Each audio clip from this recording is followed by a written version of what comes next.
So whilst I was serving my second tour to Afghanistan in 2011, I was in command of what we call a company. There's 4 fighting companies within a Commando Unit, and I was in charge of Juliet Company, approximately 175, mainly Marines, but attached Army personnel, and some female Navy Wrens as well. And it was our job in Afghanistan to provide security and assistance to the local population and the Afghan National Security Forces. But we also had a role to basically neutralise the insurgent threat, the threat from the Taliban. And it was during one of these operations where we were tasked to go deep within enemy territory to disrupt the insurgents. When I was leading a patrol, and the Taliban specifically identified me. They'd worked out I was the commander, and they detonated what's called a directional fragmentation charge. So as I walked past at a certain point, they pressed a button and it detonated this charge, which kind of blew me into an irrigation ditch, tore my chest apart, right arm, right leg.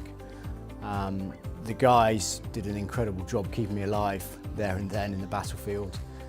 Thankfully, the medical emergency response team, the big helicopter, Chinook helicopter that comes in to extract casualties from the battlefield, was on site within 15-20 minutes, and I was back in Camp Bastion, where the military hospital was, 10 minutes later.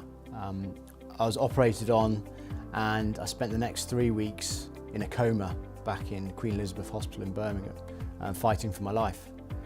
Thankfully, I came out of that coma and spent a couple more weeks in intensive care, after which I suppose my rehabilitation started. I ended up spending 3 months in hospital and then nearly 3 years in rehabilitation at Headley Court, the Defence Medical Rehabilitation Centre. Whilst I was in hospital, and I suppose my lucid memories were post-coma, took a while to come, because you're so heavily drugged up, you don't know what's real and what's not real. And as you come out of that phase, you start to appreciate everything, interestingly. You don't take anything for granted. At that point, I was out of the coma, but I was still in intensive care in a pretty bad state. I had all my limbs. A lot of guys and girls that get severely injured in conflict often get their limbs blown off, but I had all my limbs, but I couldn't do anything for myself.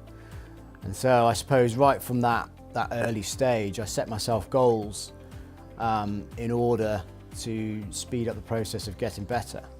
You look back now and they might seem like fairly trivial goals, but at the time they were monumental.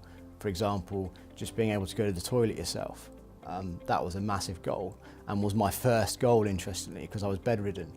And so I wanted to be able to do things for myself. And I suppose I had a much greater appreciation for life. It sounds cliched, but I came to terms with dying in an irrigation ditch in Afghanistan. I'm not a religious person, but the pain disappeared and it started going dark, and I came to terms with dying. Having got through that, I now have a very different outlook in life. I don't take anything for granted, and grasp every opportunity that I have that comes my way and make the most of it. And so, I believe there's positives in every negative. There's always, a positive that comes from something. And although being severely injured was a massive negative, it ended my career. It certainly disrupted my life for some time. There are a lot of positives that have come out of that.